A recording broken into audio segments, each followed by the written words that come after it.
I'm recording. Sweet. Welcome to What's in a Game. Today we're going to talk about the Nuggets' continued summer league struggles, but also some standouts in Trey Alexander and Julian Strawther. Then we're going to talk about more pre-Olympic play from Team Serbia. And finally, Will and I are going to draft our own NBA super teams.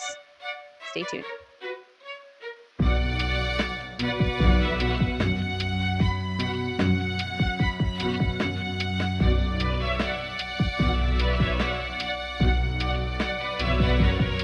Welcome to What's in a Game. I'm here with my co-host, Will Jones.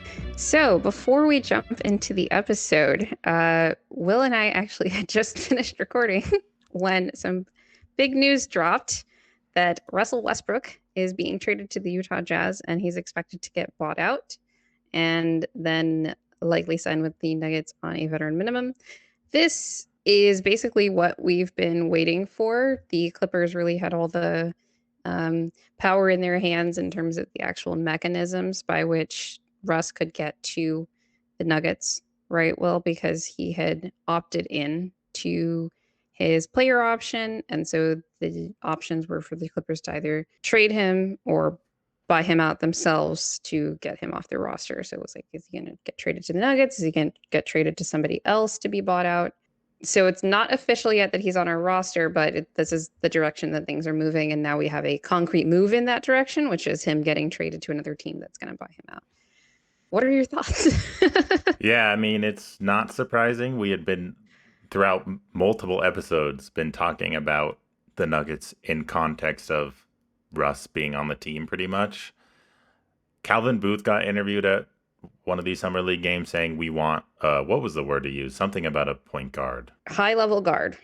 A high-level guard. That was the quote that he gave with respect to that last roster spot when he was interviewed about it at Summer League. The first thought that I have is that I'm happy the Nuggets didn't have to give anything else up, that it's just going to be, he's going to be bought out. I think, unless, I don't know if something's been announced that we're rerouting something or something. So my understanding is we're not involved in this initial deal.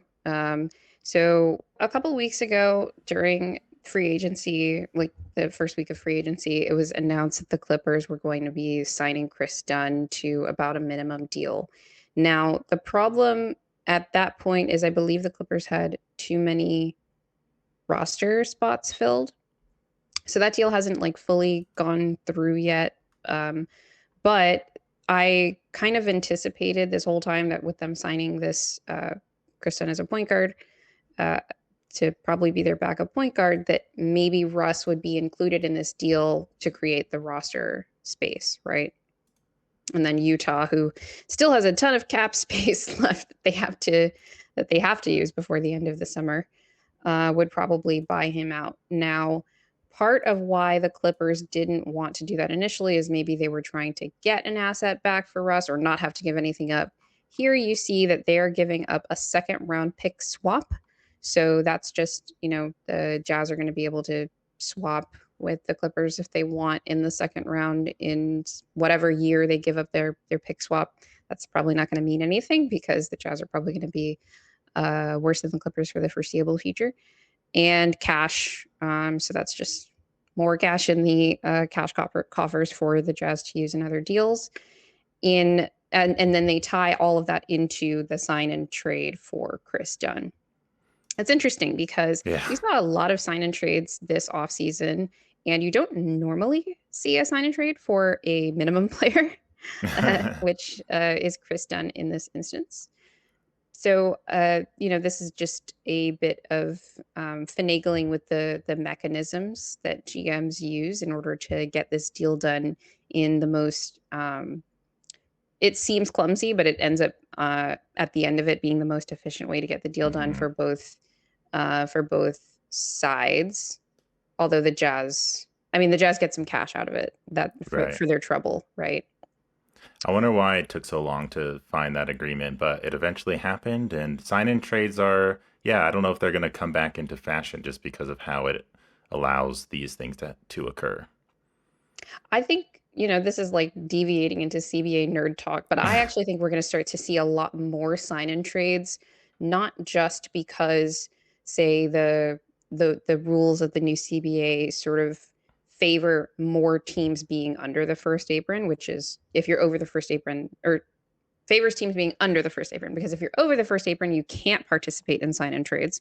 So there will probably be more teams trying to avoid that so that they have another roster building tool, which will leave sign-in trades available. But also because absent the salary floor, which we talked about being an important win for NBA players in the new CBA, helping in free agency, all of the basically every other part of the CBA favors players either staying with their team or getting extended and traded elsewhere.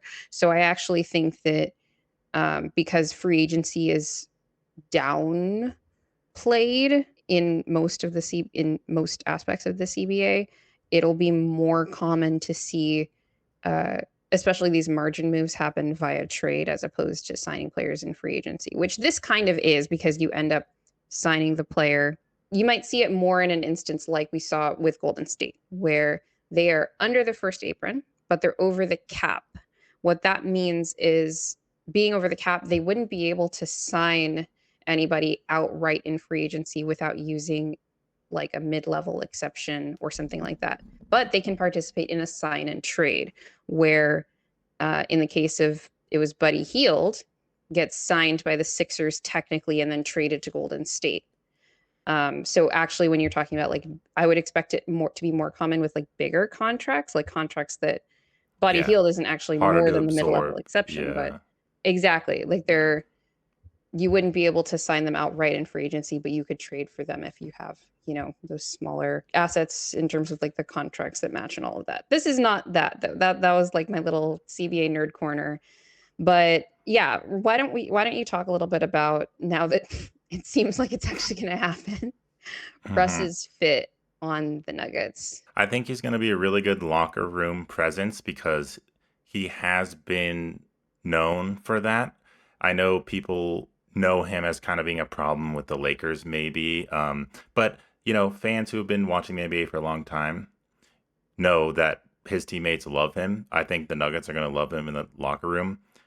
They loved having those like Ish Smith, Jeff Green type veterans in the locker room too.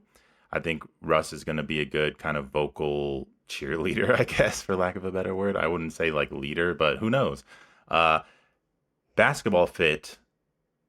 The best case scenario is that he is energetic as a backup point guard, that he has enough like spacing around him, and the bigs that he's playing with can be like pick and roll partners with him, and he can create rim pressure and then spray out to a Strawther, shooters like that, and that he plays some decent defense and hustles.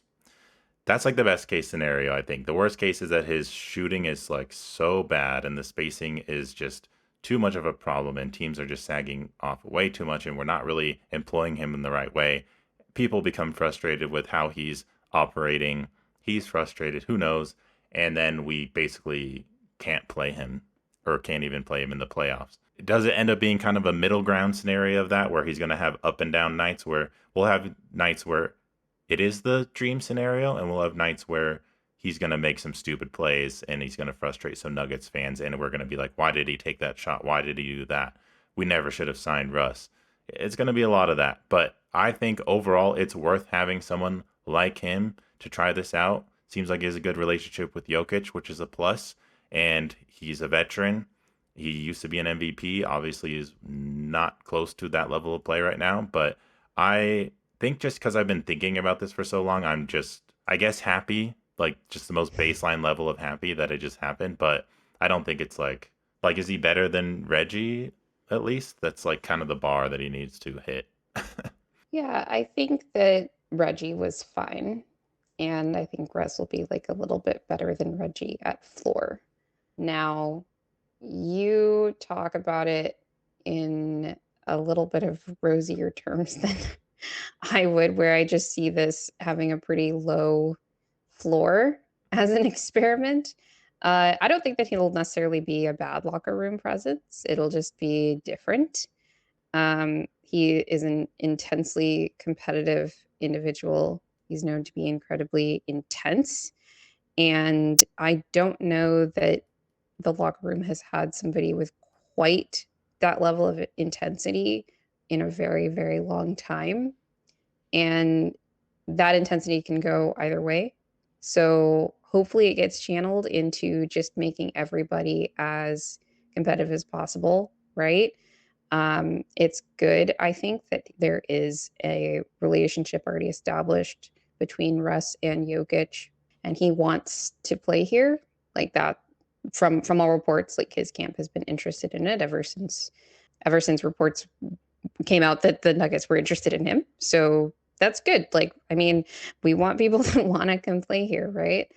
And so that is definitely encouraging. We've already talked about with CT the rim pressure that he can provide. Like we haven't had, an on ball, ball handler that can really pressure the rim like that since Bruce. And I actually think that Russ could be a little bit better at it, although the finishing is a concern. But like you said, he can operate with the bigs in pick and roll. He can spray out to shooters, all of that. I think that his energy with the second unit is really going to help with their transition attack more than anything Yeah, that'd be because nice. we didn't have, like I said, someone who is so comfortable with the ball in their hands that they can really attack in transition when they have the ball. And Russ is, if nothing else, he's that sort of a wrecking ball in transition. And whether that results in, more transition layups or just better transition possessions because people are running the floor a little bit harder, like he's going to push guys to keep up with him. Like he's not somebody who's letting the speed of the game determine how fast he's going to play, again, for better or worse.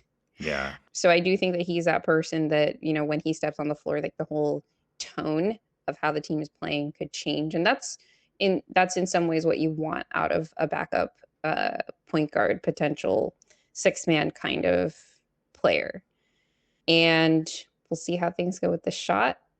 Thankfully, we have now Dario Saric, who can help space the floor. We'll have Julian Strawther also coming off of the bench. So hopefully that works to balance some things out. Maybe Jokic can heal Yeah. Russ. Yeah. That's really Well, the hope in all of this. the spacing part and the Sharch part is important because, yeah, you need to Yeah. play him with shooters and spacers and playing him with people. Like, I'm worried about him playing with like Zeke, stuff like that. Because just too many people in one unit that can't really spread and shoot is rough. Yeah. I mean, I think part of the thing with Zeke too is that if he's playing, because we have Sarge, he's probably going to be playing more of that four Yeah, and probably spacing more. So even if he can't shoot, he's not going to be clogging the clogging. paint because he's sitting there the whole time Right. because of everyone else's position. So I think that's maybe something to Hmm. like the upside of this. Oh, and he has Piwat on the floor with him That's too. true. So, you know, Piwat's They could be a defensive playmaking real is going a to be wrecking big. ball of a duo for sure, Hmm. for I better just or worse. I just want the bench to be a little more versatile, and like previously we had been just heavy leaning into the defensive aspect that it was just too much. And so I don't know that Russ like brings you more versatility necessarily, but he just is a point guard and you need somebody to do that in the bench unit. And right now the options are limited, and the writing was on the wall for weeks that it was going to be Russ, and here it is. So not really surprising, but it's cool that it finally happened. It would suck if it kept dragging on for some reason. We couldn't find a way to get him on the team, but it worked out. So at least from that standpoint, it's good that the news finally happened. I'll be waiting for the official announcement that the Nuggets actually Oh, signed him, though. But yes. really, my only question at this point, because it's been announced that he's being traded to the Jazz, they're going to buy him out. Utah's not trying to fill a roster spot with a minimum right now. They have cap space to spend. Um, so I'm not worried about him not getting bought out. I just want the signing to be official. But this, I feel pretty like 95% confident now, as opposed to like 60 or 70 before this part was announced. I Just was because I didn't know if the Clippers would try to hold on to him like into the season, which wouldn't be an option for us to go into the season without a backup point guard. It would just be crazy to see him finally win a championship with the Nuggets. That would be such a Yeah, we sight. talked Oh about my god. we talked about how awesome it would be to have another vet in the locker room that everyone else is also playing for. to, finally get that ring. So both excited and nervous about the move, but I am glad that the move has like happened because we desperately need more ball handling on Yeah. this team.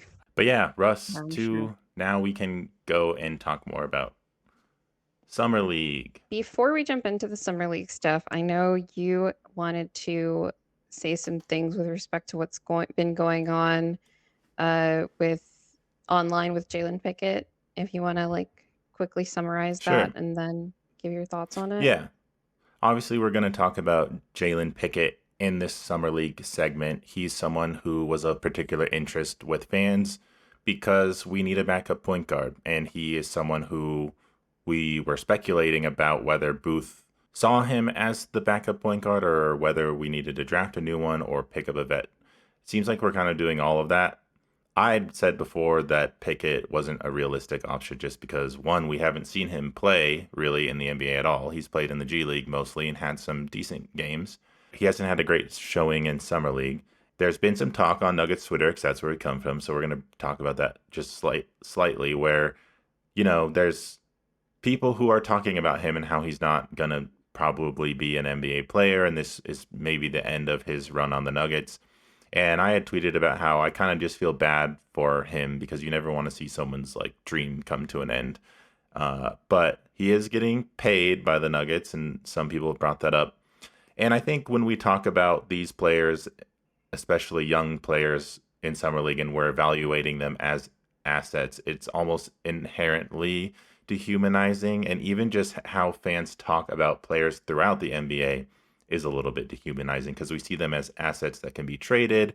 We kind of just whittle them down to the skills that they offer. We're not really seeing them as people in a way when we talk about them like this, but that's just how fans engage, where we kind of all come to this agreement where we're talking about them this way, but we're not trying to take away from them as individual people. We're not trying to, bully them when we talk about how they're not going to fit or they're not going to make it. Something along those lines. So I just wanted to say that's just how fans engage. And if we talk about Pickett on here, we're not trying to beat up on him. We're just evaluating what the Nuggets need and looking at it from a basketball perspective. And that's pretty much it.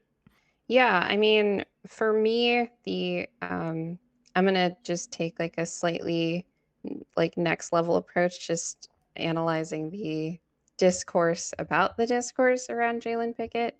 On one hand, you have some people that say, well, I can't believe that he like started blocking a bunch of people or went private because these athletes make so much money and they should be able to take criticism.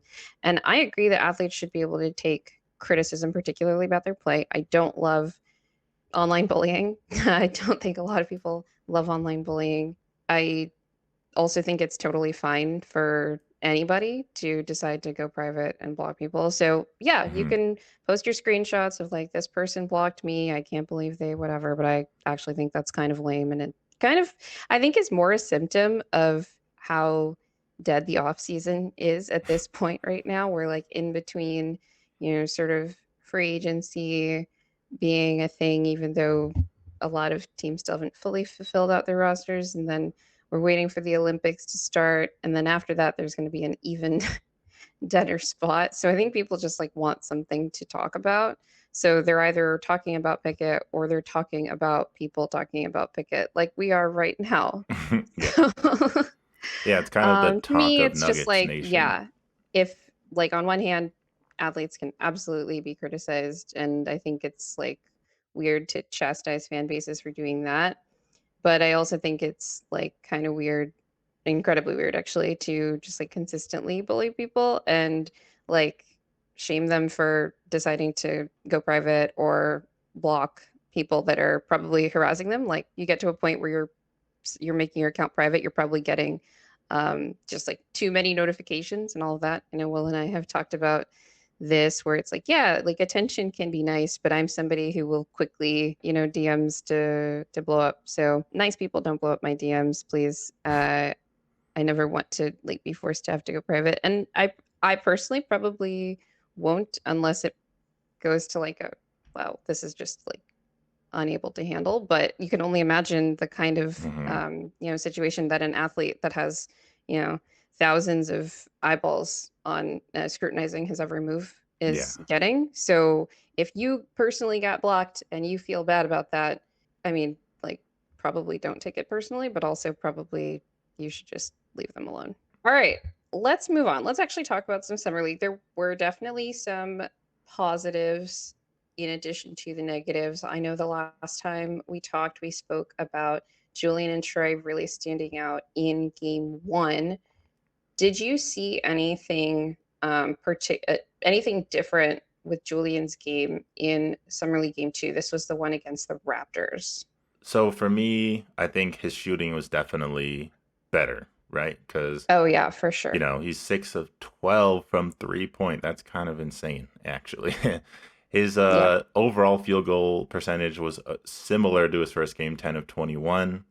He still got to the line 10 times, made only 6 of them, had 5 assists, 3 rebounds. So I just think overall it was just a smoother, like more complete game.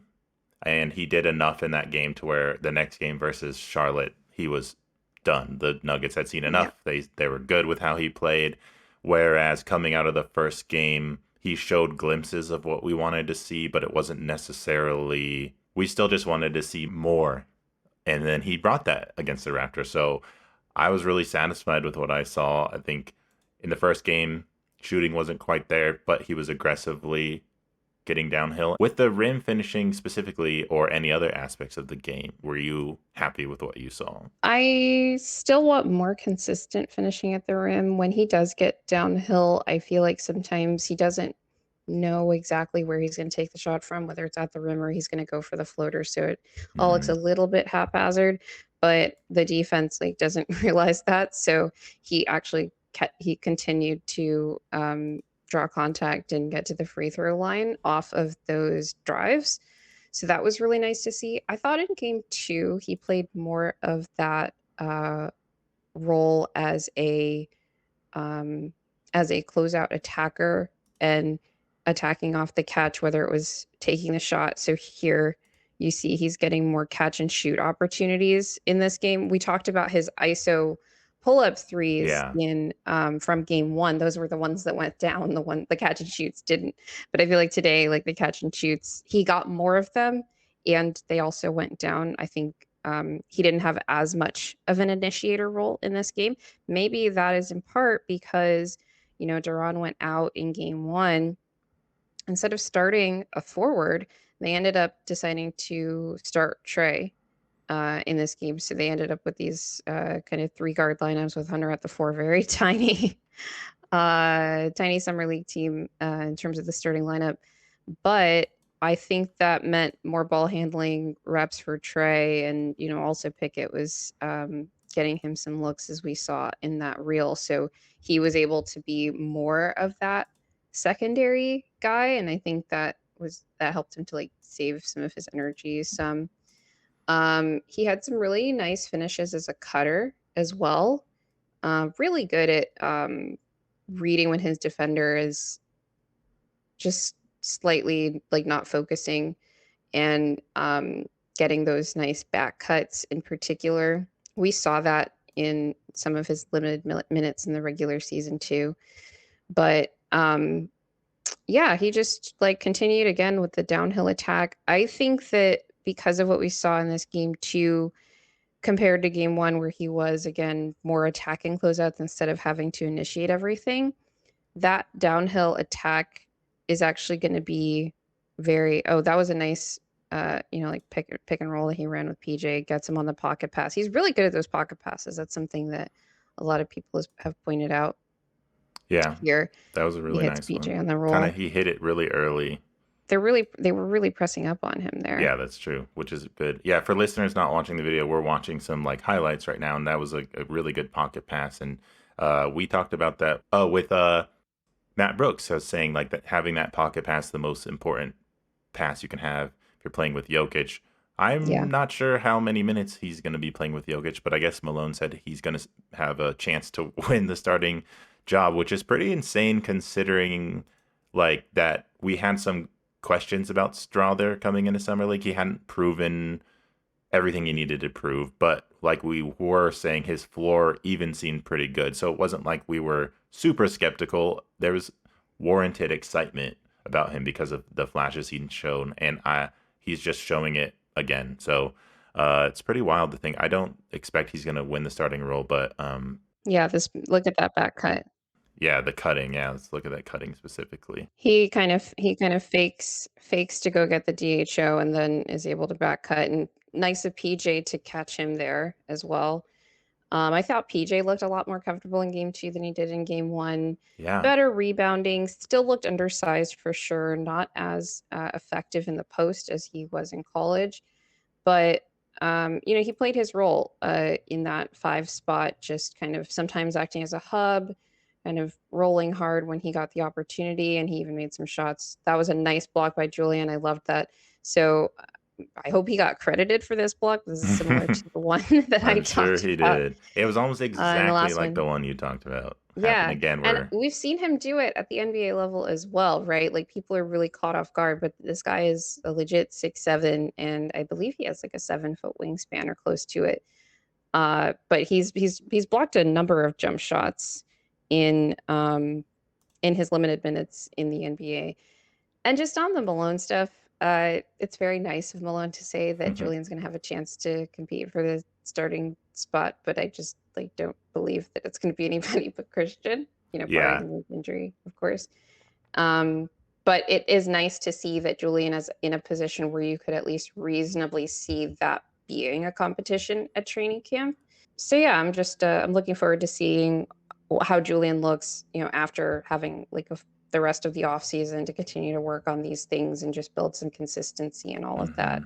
Yeah, but Mm, just to wrap up Julian, I mean, mhm. it's just interesting the implications roster wise when you're looking at it from a bird's eye view. Where yeah, I also agree Christian's going to be the starter. That number two starting guard, the most important skill I would say for that position is defensive versatility. And there are questions with the offense, but that is why we got KCP and his three and D. Like he's a great elite 3 and D player. That's beautiful to have, and I definitely wish we still had it. But CB, the defense is what we need, and I do think he plays better with the starters. Like when he was coming off the bench last season, the fit was a little bit weird. We've talked about how it's redundant with PWAT. We've talked about that with CT. So having them separated is going to help multiple different units and rotations. And then even the fact that Strawther is looking this good, and we had been questioning who was going to replace CB on the bench with all the hierarchy moving up with KCP leaving. Yeah. Answering that question is really nice. And just that Well, for now, offensive, it looks like we're yeah, for moving now. toward answering that question. Yeah. Yeah, but just the fact that maybe he could compete with Julian just because of his offense and his shooting is pretty interesting. I wonder, like, I'm almost getting ahead of myself in my mind thinking, would his offense ever push him into a starting role sooner than we expected? But I guess it's a good problem to have. For this season, I doubt it, but I don't know. It's just interesting, and I'm glad that we have someone where we can kind of ask those questions. But yeah, let's move to Trey Alexander because he's also an intriguing prospect where we really need someone with his skill set. And Yeah, so we're gonna see on this first possession, he runs a pick and roll with PJ. He's able to create some space, draw in the defender, and gets that pass off to Julian. That was really nice to see for sure. I thought in game 1, there were moments where after he started making some shots, the defense was reacting to him a bit and helping, particularly on his drives, and he wasn't quite as sharp or quick as at getting the ball out after he had drawn that extra attention. But he did that a lot more in this game. We see he's still really comfortable with those stop and pop threes in transition as mhm, well. I think he's been yeah, the most consistent shooter from 3 in summer league so far, and that's yeah, through 3 games, right? Um, we know this kid can score. He's been incredibly consistent in that sense through 3 games in summer league. I do think that there is still something left to be desired if you wanted to think of him as a, like, backup point guard, back guard. Um, that could be a term. he I think that he can pass, and he's a good connected passer, like you see there. Just quickly makes that read to Hunter in transition. He's like, "Oh my, they're recovering to me because he's the one Hmm. who'd been shooting." And that was, I think, the one shot that Hunter made in that game. We're gonna get to that. But in terms of being a more patient playmaker as the lead guard initiating, I don't know that he's quite there yet. He had this nice answer when they were asking him about, how he goes about trying to play make. And it was, something to the effect of, the more aggressive I am early, the more opportunities I'll have to make plays for others because you're going to force the defense to react. And that is true. But I do think that something that I appreciate more and more about, quote unquote traditional point guards after watching the NBA this past season is that the mindset of the floor general is very different than the mindset of the scoring guard. And that just means that on any given possession, they have different goals. And it's really impressive, I think, what Jamal has been able to do to transform his game, because you see that Jamal had a very similar role in Kentucky as Trey had at Creighton, right? Where in Kentucky, Jamal was kind of they played a lot of three guard lineups, but he was a combo guard. He played off ball a lot. He was there to get buckets. And then he comes into the NBA and he says he wants to be a point guard. Pretty similar to like how like Trey is coming in, and he's already talking about that. And I know he mentioned that Malone has had that specific conversation with him. But going from your job is to get buckets to, in certain lineups, you're going to be the guy organizing everybody. And Jamal still has room to grow there, but I do think of him as a point guard, even though he's not a traditional floor general. But he is able to organize people. He is able to decide on this pick and roll. My goal is to get the ball to Jokic. Sometimes it's about reacting to the defense. But I talked about this when I was on DNVR, how a traditional point guard, floor general, whatever, they're going to decide what they want to happen on that possession, and they're going to make that thing happen. They're going to do what it takes to bend the defense in such a way to make that thing happen. And I don't think that Trey is quite there yet. I think that that is a really um, that takes a lot of development on the mental side of point guarding. And a lot of point guards do come into the NBA, and that is how they think. Like, Trey Young decides, I'm going to try to get a lob for Capella on this possession. He's able to do that because, like, you don't quite, he's very shifty. Like, you don't know what he's trying to do on a given possession, but he's bending the defense in such a way to create a specific kind of opportunity. And I think that comes with having been a point guard his entire life, right? That's not where Trey is necessarily coming from. It's cool to see him have, these nice connective passing moments, and even sometimes as a lead guard. But I think having that like default mindset is very different. And I'm curious to see how that is able to like develop in him. Yeah, and hopefully he can learn from Jamal because we've seen Jamal grow in that sense where he's had to shift from a scoring guard to a playmaking guard to to the floor general, and like just being dynamic with both of those roles and flowing in between them. I don't expect he'll get a ton of playing time this season. I could be wrong, but if we bring in a vet point guard, and I guess if Jamal's hurt, then or the vet point guard's hurt, whether that's Russ, then I could see them playing Trey. Or someone else gets hurt, right? Like, 'cause that's Yeah. kind of that's kind of how the roster is right now. Like, maybe there are situations where you just want another guard on the floor. I don't know.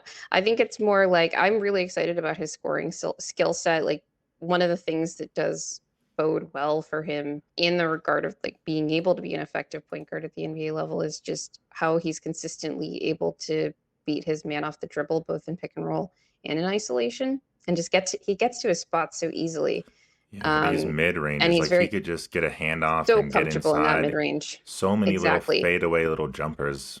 Um, Exactly. And really one of the cool. things with that, just like having so many different shots that you're comfortable with, is that it makes it easier to keep the defense honest Hmm. because they don't know what you're going to do. So they can't like play you for one thing and then say like, oh, we're going to dare you to, do this, and defenses will do that anyway because that's just kind of the nature of defense in the modern NBA.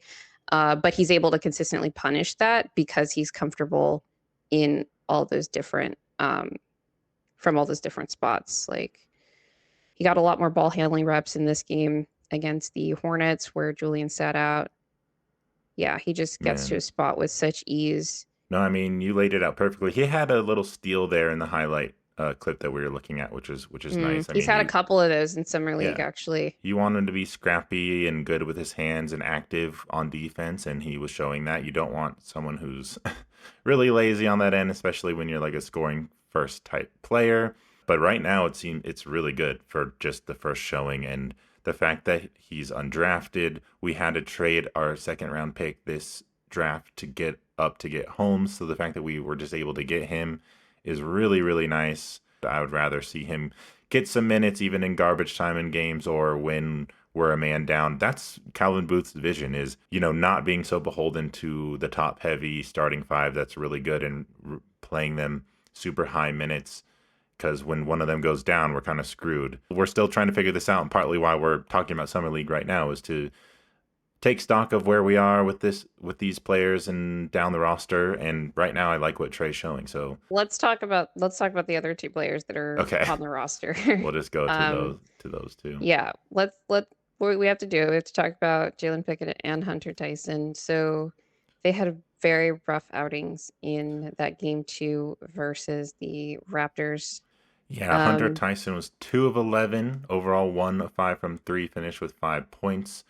Jalen Pickett was 0 for 3 and 0 of 1 from 3 point, only finished with 1 point.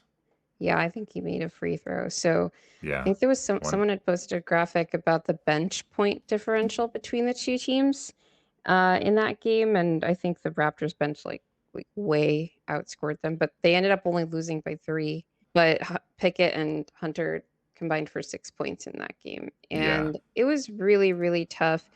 I think we can just talk about both game 2 and 3 for them because we just haven't seen any improvement, particularly with Jalen Pickett. Like I thought maybe, in game 3, they started off running a lot more for him to kind of operate out of the post like he did at Penn State, but he just wasn't able to really consistently bend the defense. Like part of the problem is that he's not able to get into the paint, and like when he can't use like his strength against say the smaller guards that he was mostly able to like bully in college, he doesn't really have like the quickness to get by certain NBA players, nor does he have like the like in isolation, but he doesn't really have like the shiftiness of most NBA like combo guards and point guards that can operate in like pick and roll to, shut a defender or anything like that. One of the things with game 3 was just how uncomfortable he looked in the with the jump shot too. It's just been a really rough summer league for him. And, regardless of anything that like how you think about what his prospects are as an NBA player, he didn't look this bad in summer league last year. So I just wanted to get your thoughts on that and like why he Hmm. looks so much more uncomfortable, especially like you could say even last year it was a difficult situation because we were playing all these 2 point guard lineups and it wasn't really clear who the like main like initiator is going to be between him and Colin. But he's the only like point guard in the starting lineup. We have Jameer Young coming off the bench, and I don't think we ever see any minutes where they play those two together. So I just don't quite know why he doesn't really like know what his place is on a lot Yeah. of possessions, and that's not what you want to see from a point guard. Part of the problem just is that it's a summer league roster who isn't familiar with playing with each other because Jalen Pickett kind of demands some reps to play with because of the way he plays, where he's trying to use his body to like back down people to create assists or to screen. Like there were a couple times where he was like back towards the baseline, turns his body to create like a little tiny screen for a shooter and then like shovel passes it to someone who shoots a three, and then the defender kind of can't get around him. Little things like that where he tries to do where if you're playing with him and you're not kind of prepared for that style, maybe you're just not utilizing him as much as other players who have been playing with him multiple games, like in the G League. Also, just his confidence is not there. I don't know if he's hearing the noise, or I don't know if he is seeing the writing on the wall with seeing how Trey Alexander's doing and seeing how the rest of the Nuggets roster is shaking out in this Russ Westbrook news. I don't know where his mind is at, but you can see that he's just not confident. He looks kind of slow. He looks small. Like even on contesting shots, he's just too small to really jump up Yeah. there to contest. It's just, yeah, just like airballing shots in the paint. And this back down style that he has, it's cool to kind of have a unique style and vision for how you want to play. But when you just don't have anything else to really go to, it's hard to make it work in the NBA. And yeah, I'm worried about his future on the team, to be honest. So I don't really expect to see him much longer, but he does have this contract. I don't even know how we get off of that. What can we even do? Yeah, I think that you said it right with like it's nice to have a unique style, but when you don't have anything else to go to. And that's kind of how I feel watching him is like when he's not playing booty ball, he's kind of at the NBA level ineffective Hmm. doing anything else. Like not even talking about the other on ball stuff, but off ball, like the jumper looks rough. And I know that he's talked a lot over the past year about working on that, but he's just not making not just any of his Yeah. threes, but even like his off the dribble stuff too. Like the jump shot's just not going down even when it's open, let alone the times where he's struggling to get separation. I think a lot of people do have questions about the contract. So it is a rookie scale minimum. And the way that it was structured is that there are 3 years guaranteed, and then the fourth year is a player option, or sorry, a team option, not a player option. that would that'd be kind of crazy. I believe he and Hunter have the same kinds of deals, and I'm really when it comes to talking about the like salary cap stuff and like roster stuff, it's really kind of frustrating to see how um, Calvin decided to use those contracts last season. To me, I don't think it would really matter that much that Pickett was on this kind of deal. Like part of the reason that there's a lot of players in the second round that have been getting these kind of 4-year deals with some either like partial guarantees or team options or whatever, because there's clauses in the new CBA that sort of encourage that. But part of the problem with one, when they got the deals, which was the kind of the beginning of last summer, where, there are some teams that have decided to, oh, we'll give this guy a two-way spot. And then, if he's playing well, like halfway through the year, or we think that we could use him in the rotation, then we can convert that to a standard deal.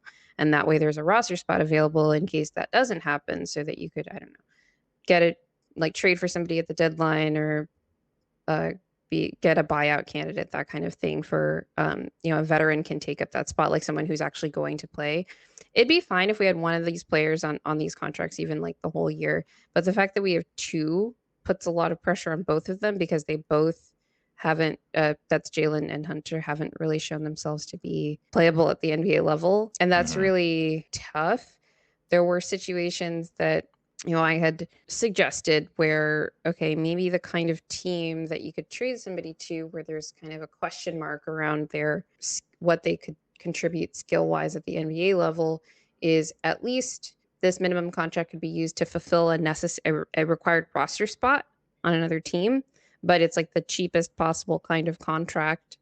And maybe that team is trying to, skirt one of the aprons or like get under the luxury tax or whatever it is, and that could be the trade fodder. That's more like CBA nerd talk, not really talking about the team. But like on our team, which is a contender that needs contributors, he and Hunter have not really been rotation caliber players really at the NBA level, it's really tough to have two roster spots taken up by these guaranteed deals. And so Hmm. when it comes to Pickett in particular, I don't know what they're going to do. I don't know if they're looking for a place to trade. It's a small contract, but Yeah. it does have another 2 years of guaranteed money on it.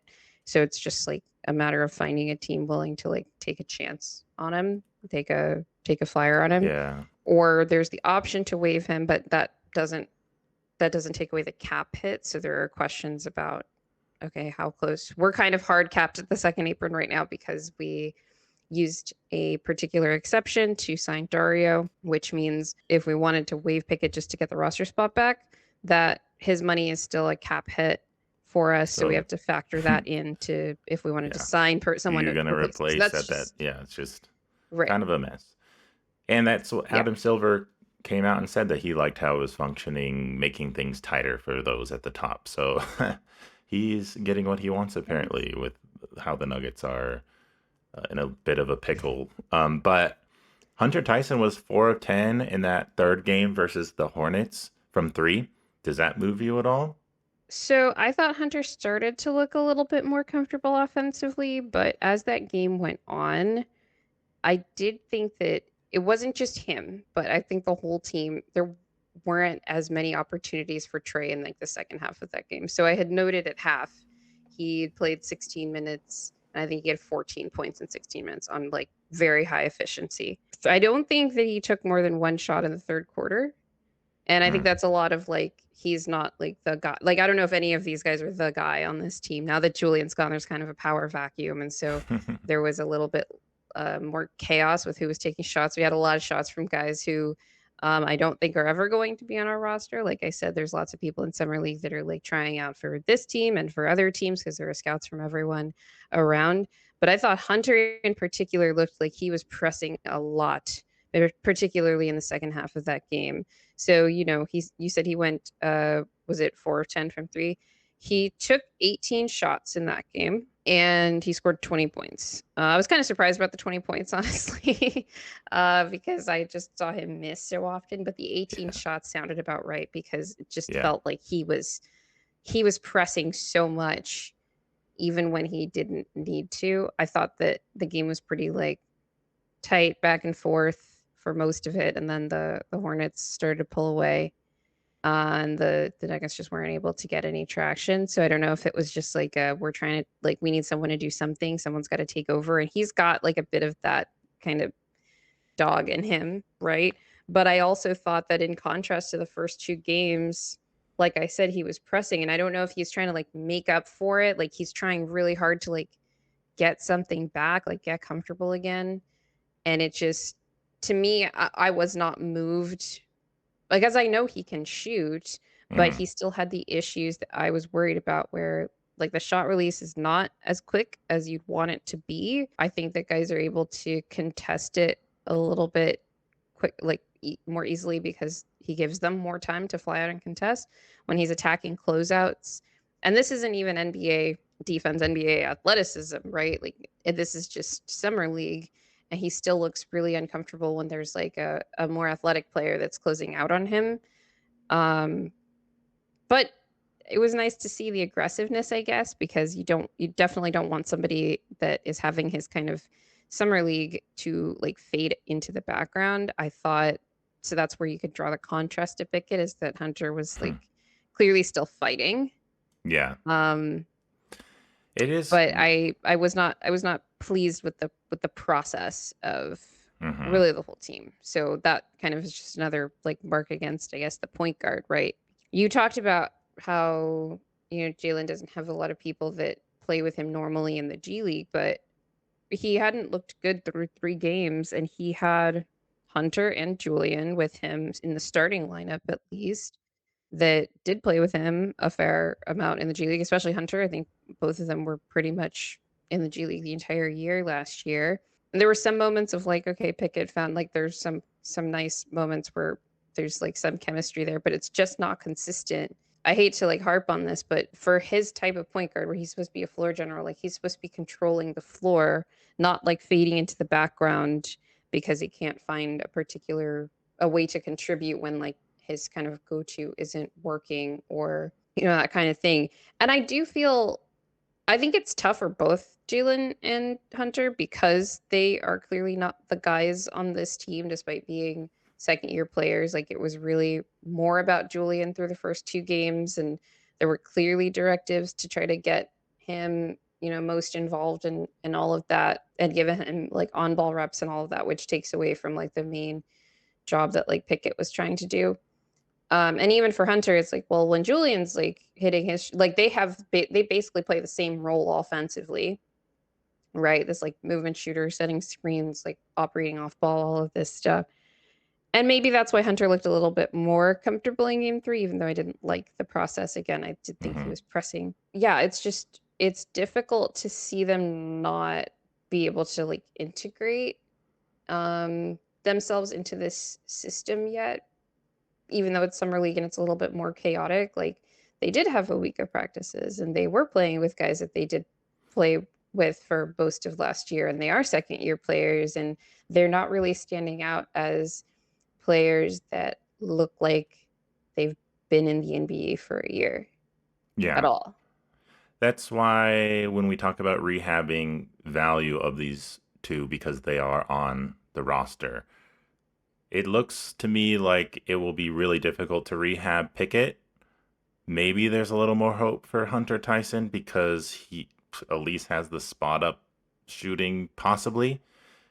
But I know that you need more than that. I also get that you have to prioritize Strawther in the summer league. And then it's like, I'm wondering how the coaching staff is approaching this and what Michael Malone's saying, because I'd rather them just give Yeah, a good bunch of question. leash to Pickett to try to show something.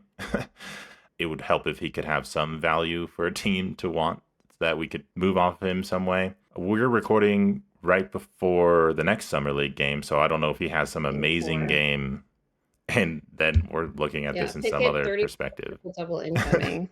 Yeah, like what is going to happen if he actually has an amazing game? Then what are people going to say or think? Yeah, I just wanted to quickly shout out. Like, I thought PJ Hall, like I said, had a much better game too. Like, he's clearly sort of finding his legs, but the bar is very low for him. So it'll just be interesting to see if they continue to play him. I haven't seen before where like a two-way guy, um, misses multiple summer league games. I don't know if there's like an injury or what, because they did sit him for game three. He was sitting next to Julian. He actually held up better in switches than I would have thought, especially in that game two versus the Hornets. Like, there were a couple times where he got switched on to Jordan Miller, who had been like lighting the Nuggets on fire, and he was able to like hold up on those drives. And I hadn't really thought of him as like a potential switch big. Not that he's like an ideal one, but he does move his feet well enough. So I would be curious to just see a little bit more of that if they end up experimenting with it. Should he play? The last note I just have is that everybody on the summer league roster has played except for Jalen Williams. This Yeah, I don't last know what's game, going even on there. Parker Braun, who I didn't really expect to play much. He played, I think, something like 5 minutes in the last game. He actually like looked okay. He was there playing like a 4-5 combo. He's Christian's much taller older brother. He had some rim protection, made some connective passes, that kind of thing. So that was interesting. But yeah, I'm really curious to know why we haven't seen Jalen Williams play at all. There's been no injury announcement. He was definitely someone I was looking forward to seeing, because I think that it was reported that he was kind of the favorite for that third two-way spot, but I doubt that that happens if we don't get to see him play at all in summer league. So All right, well, let's go to Jokic versus the Monstars, I guess is what well, it kind of okay, looked so like out there. so Team Serbia had two different friendlies this week. They played Team Australia, I believe it was on Tuesday, and then they had a back-to-back against Team USA for an exhibition game. That was interesting. One note on both these games is that Bogey didn't play in either of them. That was he was clearly missed, I think, in both. But I wanted to quickly talk about the Australia game because I did think it was interesting. Australia was clearly playing very hard, and they're a very small team. So it was interesting to see uh, Serbia decide to go small in the second half of that game. Their double big lineups were not looking good, with Jokic and Milushinov front court. So in the second half, they started Petrushev, and I think they were able to keep up speed wise with Australia a little bit better. Again, you can go small with Jokic. Though I wouldn't call this going small. It's just not going double big for Serbia. I thought Jokic was pretty like quiet in this game. Like I didn't really notice Yeah. him much. He was more like acting as a hub, and it was more about the guards. Like I said, Bogey didn't play. Marinkovic hadn't played because he had some injury thing, uh, which gave I believe Michi still came off the bench, but they gave some more run to like Poku and Yarmaz, or maybe Michi did start. But it was Yeah, it it was looks more like he about the perimeter started. players Yeah. basically in this game. Hmm. Josh Giddey is really good in FIBA play, but you know who's even better? It's Patty Mills. FIBA Patty Mills is an absolute problem. You see, he makes a play here at the beginning of the game, but he was really their closer. Like he was just making like every shot that he took in that fourth quarter, and you know these small quick guards are really tough to stop, particularly in international play, because like you don't have like a KCP out there that's like specialized in keeping up with these guys, right? Yeah. Um, so he's able to get to his spots, and as long as he's making his jump shots, like it's just really tough. I had made a comment earlier in the game that, you know, Giddy was getting downhill, not easily, but getting downhill and making plays for everybody. But after a certain point, it seemed like Serbia was doing a good job of reading his passes. Um, so I thought it would just be like a good idea to try to make somebody else make a play. And Patty Mills was that person. So when both of them were on the floor, it was a really tough offense to stop because everyone just kind of knew where to be. Uh, Lots of transition scoring in this game. It was pretty sloppy from both teams, to be honest. So there were lots of turnovers and lots of runouts from both teams. And I was like, oh, well, this is how Serbia looks on the first leg of the back to back. I'm not Yeah. particularly hopeful for the game Especially against the against USA. a much more talented team. But yeah, what were any specific? I'm just playing general highlights of the game, but did you have specific Jokic thoughts? Because yeah, it kind of was like a No, more like I quiet said, like he game. kind of faded into the background in this game. It was a really close and competitive game. I don't think that was bad. I think he ended up being more impactful in the minutes without Milutinov on the floor. Probably, I don't know what it was, like the spacing or the defense. Like I think Milutinov again has just had a really rough, few games leading up to the Olympics right now, and he actually didn't play, I believe, in the game against the USA. But with Jokic specifically, it was clear that he was trying to get a lot of different guys involved and not really, I don't think that there was any stretch of the game where it felt like he was like controlling the game or like continuously going at somebody or whatever it is. Like Australia was generally just a tiny team, and I feel like he could have taken over at any point and just didn't. So I thought, oh, maybe it's like energy conservation. um, for the second leg of the back to back, which was against Team USA. Maybe it was, but didn't quite work. Um, Hmm. so we can definitely get to that It was a tough game. Serbia got destroyed by the end of it. It was 105-79. The versus Team second USA. versus Team USA. The first Yeah, half was pretty competitive and it was good. And Serbia had a lead for a little bit. They were really locked in. Jokic was yelling and communicating on defense, trying to still be aggressive. But at some point, it was just you're going to get worn down versus the depth of the United States because their second unit is very, very good. And as soon as they put in AD and bam, it's another double big problem for Jokic. And Serbia doesn't have the shooting and all that to really I think punish that's stuff just like an that. average sized lineup, honestly, because AD and Bam are both undersized for centers, and Bam is like a good sized power forward, I guess. Yeah, but yeah, because Jokic could like technically one-on-one power through them. They still just have like good quickness and hands, and it's just for Jokic to have to go through both of them still kind of like a nuisance. His shooting was a little off in this game, which kind of sucks because we want to see that three, we want to see that jump shot be there because his three level scoring is really important. So he was, Yeah, I mean, I just wanted to comment on that because a lot of people have been worried about Jokic's jump shot, and I don't know if it's going to like come back and be efficient or not. But my sense of in terms of the importance to the Nuggets, my sense of that is just that I don't think Jokic needs to be making threes, but I think somebody needs to be making threes. And in this game, like you saw the same issues that the Nuggets had, where yeah, Jokic wasn't making his jump shot, but especially in that second half, neither was anybody else on Team Serbia. Yeah. Until the very end when the game was basically over. Um, and like I said, Bogey didn't play in this game.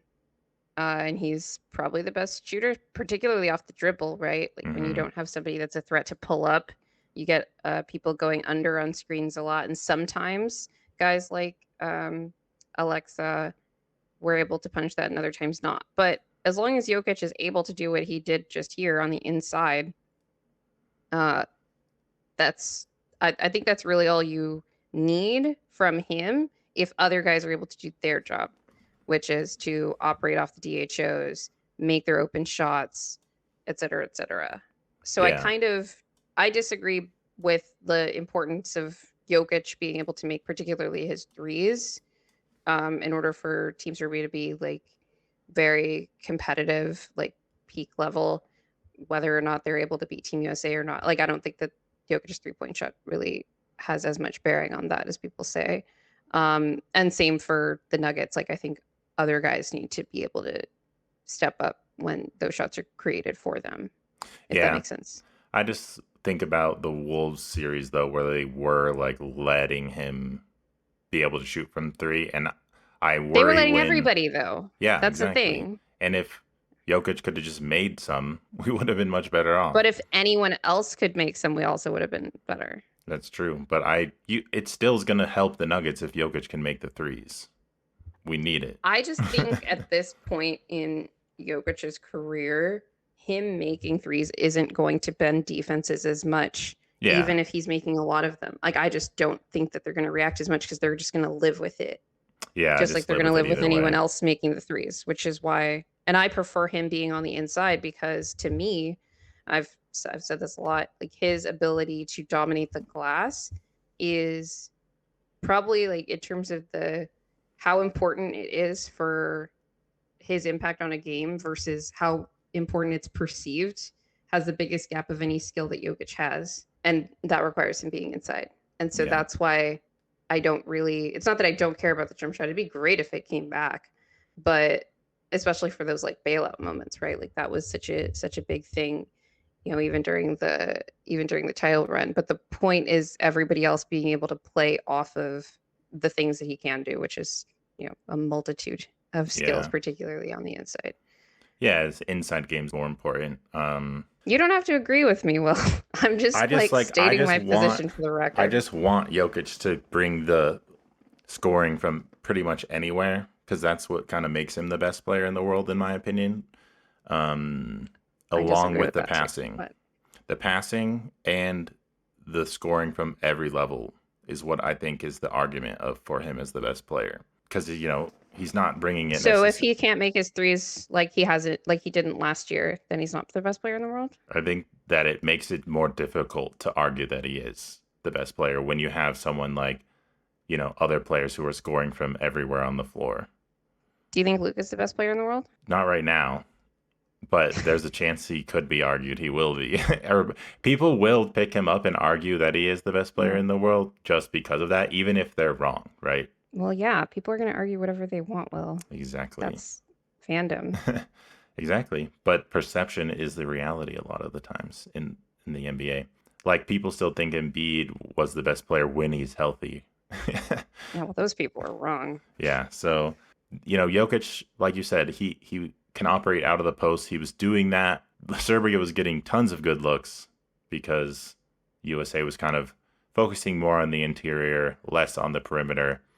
Serbia was hitting some shots early, and then as the games went on, just not able to convert those perimeter shots, and therefore USA went on a lot of runs, and then the game got way out of hand, and it was pretty much over from that standpoint. And there was even interesting implications about the effort that Serbia put into this exhibition game. Some could argue maybe they shouldn't have tried that hard, but I think it's good to see how you stack up against a team that talented. Really give it a go at it, but with no bogey, it's also hard to really evaluate yourself because they need their second best player and their best shooter. Yeah, I mean, Team USA's bench looked really good again. And from the starters, I really wanted to shout out Steph because I felt like, especially in the beginning of the game, Serbia was doing a really good job defending basically everything that Team USA had going except for Steph running off ball. And it occurred to me that a big difference, like Steph looked so comfortable in this game, but a big difference for him going into international competition compared to say his past NBA season is one, there are like other threats on the floor. There are no other threats on the floor with Golden State right now, especially with Clay gone. But even when he was there, he's not quite the same as he used to be. But also, these international teams don't regularly play the Golden State Warriors. So I'm watching Serbia try to guard Steph, and I'm like, what are you doing? Like, this is not like in the NBA, when you play Golden State, Steph is being blitzed and doubled all game long. Mm-hmm.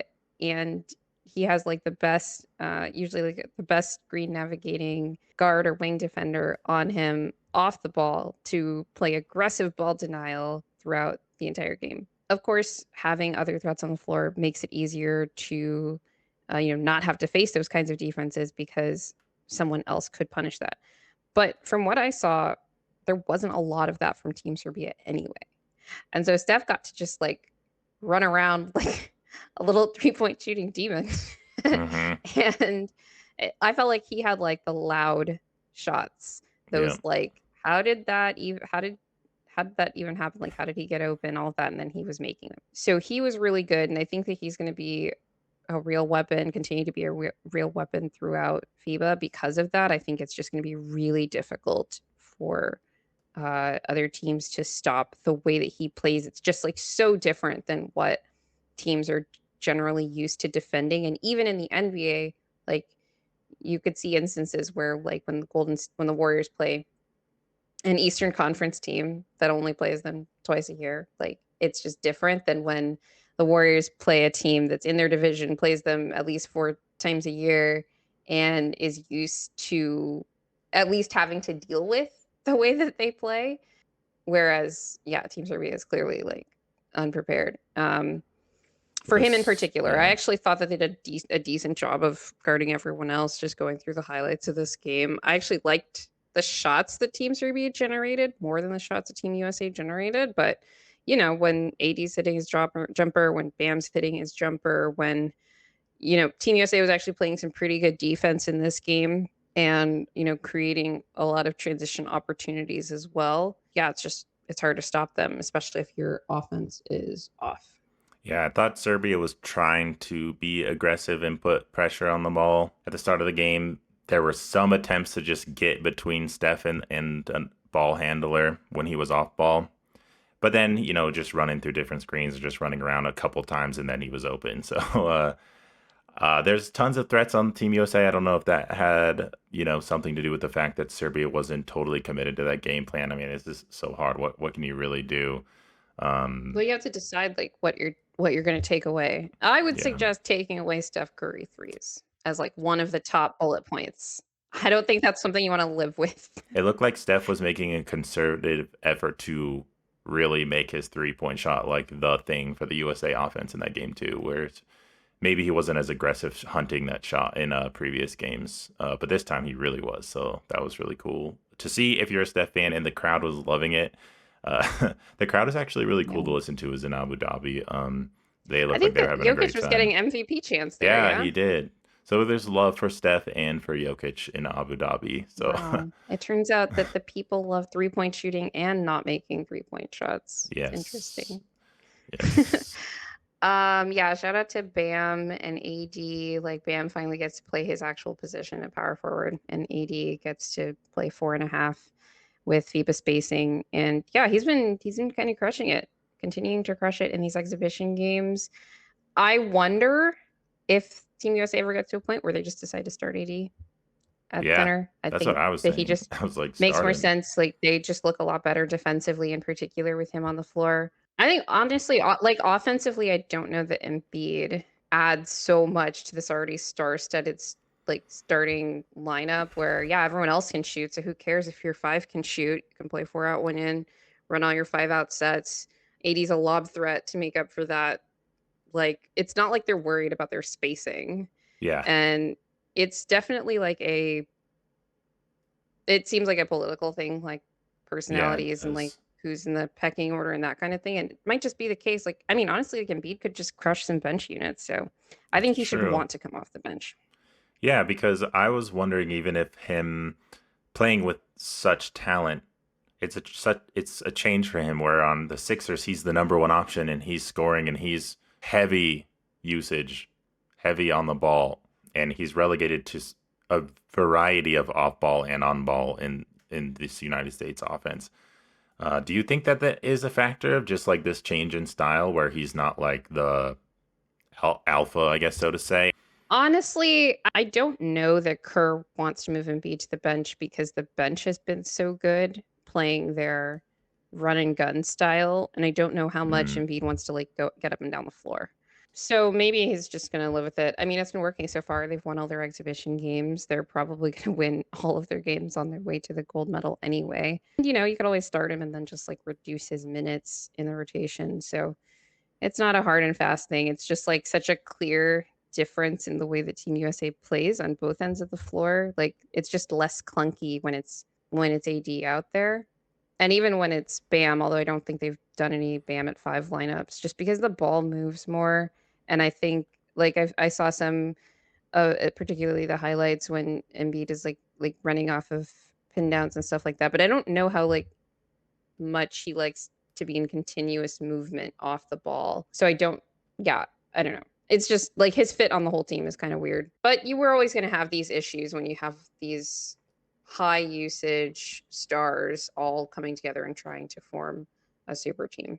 I do like just looking at these games from an NBA officiating standpoint because a lot of his flops and grifting weren't called, or at least less than in the NBA. And I just like really wish the NBA could look at this and see how much the fans prefer this and try to make a shift from what they are doing in the NBA. I don't know why or how Adam Silver could look at this game and like just look at the EuroLeague and look how this Olympics is going to be played and officiated and not want that in the NBA. But what do I know? I don't know why fans would want to see more free throws, but whatever.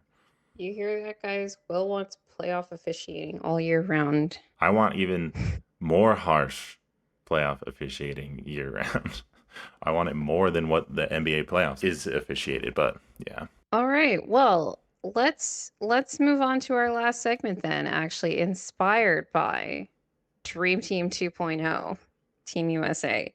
We are going to draft our NBA super teams. Let's not do this snake draft style. We're just going to go back and forth. Will, if you want to bring Okay. up a chart. So you're going to get to pick any players from the NBA, and I want the team. You can make it positions, you can make it positionless, but let's just say like a guard, two wings, two forwards, and four centers can count as forwards in here. So kind of like how they used to do the all NBA teams. We want the audience to decide which team would win. So I think fit has to matter. It's not Yeah, just like okay. best players It's in not the about yeah, NBA. it's a head to Okay. head basketball Yeah. game. Yeah. Okay. Okay. I'm gonna go with Jokic. Good. If you didn't, I would have been so disappointed, but I knew that you would do that. Okay. So second pick. This is actually a hard one It is. because who is the second best player in the league right now? Do you want the second best player? Or do you want Yeah, the that's the thing. centerpiece of your team? Yeah, exactly. Should I just go with like Wemby and be crazy? Ooh, you can absolutely do that. Damn, let's do I it. don't Let's think it's do that it. crazy. Let's do it. Wemby. I'm gonna just Jokic take. versus Wemby 6. I'm just gonna counter pick every one of your picks, or even the Jokic. Wemby is not a Jokic counter though. Let's get that out of the way. Yeah, I was like, where are you going Yeah. with this? All right, I think it's interesting. Interesting that you went with Wemby. I have to think, who do there are people that I want, but there are people I don't want you to have. I know. I was thinking now. that too. I'm like, I don't want you to have Jokic and Wemby. Like, what if you did Okay, that? I'm gonna have Steph. Ah, that's what I should have taken. Because I don't think you're gonna take my next person, so I feel a little bit safer. Oh, really? Well, I am because I'm going Yeah. SGA. So just to be clear, your team has to be able to beat mine like tomorrow, not like 5 years from now. This is 5 years in. This is Okay. peak versus peak. I'm very surprised by this. I don't want to I, mess around and let this person fall too far, but there's also others I need to keep out of your hands. I'm definitely getting destroyed right now. I don't want you to take. Okay, I think I should be good. I'm gonna go with Tatum. He is good at defense, so that would make sense. He's such a good role player. He's like he just does a little bit of everything. I'm gonna go with Giannis. That's okay. That's okay. I wasn't sure if you were gonna take him. All right. All right. Wemby and Giannis basically play the same position. I'm gonna go with 80. Who will I go with? I need probably some more shooting. Any shooting. I'm gonna go with Ant. For shooting? Mm-hmm. Okay. His shooting was crazy. So who's on ball offensively between those SGA. two? And Ant's operating off ball? Okay. Mm-hmm. I think his pull-up shooting is more comfortable in the playoffs than his catch and shoot, but that's true. Well, they can figure it out. Numbers. I have to decide if I'm gonna go huge. I really wanted Ant. The question I should have waited on AD. I don't think you were gonna draft AD. No, not with Wemby and Giannis. Who do I need to guard? Your team is like actually quite large. I know. I guess Ant is the shortest person in your starting lineup right now. It's tough when you can pick anybody in the NBA because I'm pretty sure I'm going to go with a role player here. Yeah. But I'm trying to make sure that there aren't any like stars that I don't want more. I don't want to be too small. Okay. I'm going to go with Paul George. Okay. He's going to play shooting guard. I really need like a 3-point shot. I'm just like, should I just take Luka? But there's just like a lot of ball dominant players. It's a lot of your turn, my turn. Yeah. Exactly. Not that they couldn't make it work. It's just like they keep kind of they make it work for stretches and then they revert to their default setting. I just need like a spot up shooter. What if I just got Luka and I just said, Luka, your job is literally just to spot up for 3? I wish I took Steph. That was such a stupid decision. Yeah. I feel like you're just definitely gonna. I was really worried that you were gonna take. Warriors just don't Steph. pop up into my head. Just don't. We were just talking about him. But I had to block that out of my memory because we talked too much about how good he was. You know how I'm going? MPJ. I knew you were gonna do that. Actually. That's just what I'm gonna do. And then he'll just be there just to shoot. There it is. That's fascinating. I would vote for your team. I'm just gonna say. Jokic and Don't Steph. try to get sympathy. Jokic and Steph just automatically is like, who's beating that? Pretty much impossible. I can't believe you let me have Steph. I just totally forgot about him. I mean, I guess you went with Giannis and Wemby, but both of them are really 4s, masquerading as 5s. Yeah, I'm going small ball. You're gonna go small ball without Steph Curry on your team. Good luck. Yeah, MPJ can't like attack, but you were about to say he can't dribble. I know. Okay, so my team is Wemby, SGA, Giannis, Ant, and MPJ. And I'm not going to go into the specifics of how that's going to fit together. That's for you guys to figure out. That's for the coaching staff to figure out. Yeah. We're just GMs here. All right, my NBA super team is Jokic, Steph, Tatum, AG, and Paul George. I think PG works as a 5th option, and Jokic and Steph will cook, and Tatum and AD can be just like tier 1 role players. I like it. I like that team a lot. I expect a landslide victory for Grace. Stop trying to get sympathy from the people. Just being honest. I need to win one of these. I'm just calling it like I see it. Okay. All right. Well, thank you for anybody who made it to this point in the video.